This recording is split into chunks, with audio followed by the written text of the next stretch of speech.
তো আজকে কথা বলবো অক্ষয় কুমারের নতুন একটা সিনেমা আসছে, সিনেমাটার নাম সারফিরা, হিন্দি সিনেমা।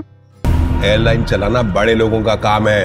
तुम गांव जाओ और अपनी गाय भैंस चलाओ। कहाँ चील गिद्ध के बीच में अपनी छोटी सी चोंच घुसा रहे हो। বেশ কিছুদিন আগে এই সিনেমাটার ট্রেলারটা রিলিজ করেছে। ছবির অন্যতম প্রযোজক দক্ষিণী তারকা সূর্যা ও জ্যোতিকা। আসলে অক্ষয়ের এই ছবি সূর্যার তামিল ব্লকবাস্টার সুরারাই পোট্টুর রিমিকে। ছবির কাহিনী অনুযায়ী প্রাক্তন এয়ারফোর্স ক্যাপ্টেন অক্ষয়ের চরিত্রে বীর মাতরে। ট্রেলারের শুরুতেই অক্ষয় কুমারকে খ্যাপাটে মেজাজে দেখা যায়। দেনায় ডুবে থাকা অক্ষয় কুমার এমন অবস্থায় যে টাকা হাতে আসলেই দেনা মেটাতে হয়, এমন পরিস্থিতিতে মাত্র 1 টাকায় ভাগ্য বদলের স্বপ্ন দেখছেন তিনি। শুধু নিজে নয়, গরিব মধ্যবিত্ত মানুষদের জন্য, যাদেরকে বলা হয় আম জনতা। এই কাজে বাধা দিতে আসে অনেকেই, কিন্তু এমন পরিস্থিতিতেও বীরের চোখের স্বপ্ন আম জনতার জন্য সস্তায় প্লেন যাত্রার ব্যবস্থা করা।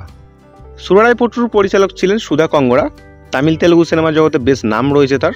সেই কারণেই ছবির হিন্দি রিমেক সারফিরা এই সিনেমার পরিচালনার দায়িত্ব তিনিই পেয়েছেন। ছবিতে অক্ষয় কুমারের পাশাপাশি রয়েছে পরেশ রাহুল, তিনি তামিল সিনেমায় ছিলেন এবং চরিত্রের নাম একই রাখা হয়েছে।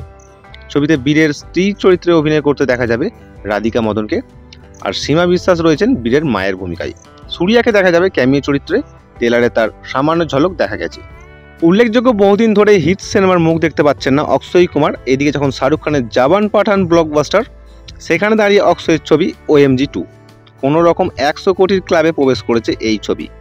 বড় মিয়া ছোট মিয়ার মতন বিগ বাজেটের অ্যাকশন ফিল্ম বক্স অফিসে মুখ থুবড়ে পড়েছে, তাই এখন অক্ষয় কুমারের চাই একটা বড় হিট ছবি।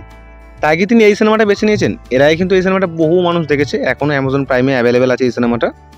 তবে এই সিনেমাটা কেমন হবে এই প্রশ্নের উত্তর পাওয়া যাবে 12ই জুলাইয়ের পর, কারণ সেই দিনে সিনেমা হলে মুক্তি পাচ্ছে সারফিরা।